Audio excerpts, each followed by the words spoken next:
विद्यार्थी मित्रांनो, स्कॉलरशिपची एक्झामची तयारी करताय आणि हे सगळी तयारी करताना सगळ्यात महत्त्वाच्या गणित आणि तुमच्या बुद्धिमापनच्या बरोबर दुसरे दोन महत्त्वाचे विषय म्हणजे तुमच्या भाषा आहेत.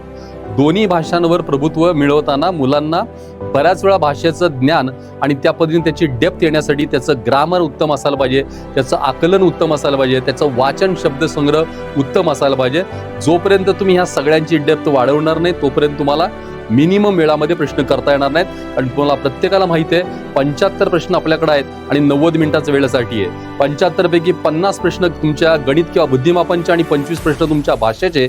या 75 क्वेश्चनला 90 मिनिटात करताना सरासरी एका प्रश्नाचा विचार करायला गेला तर आपण कॅल्क्युलेशन जर वाईज केलं तर खूप कमी वेळ एका प्रश्नासाठी आपल्याला मिळत राहतो.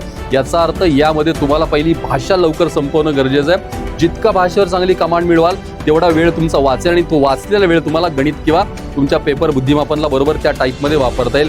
प्रॅक्टिस स्पेशली भाषेची उत्तम करा.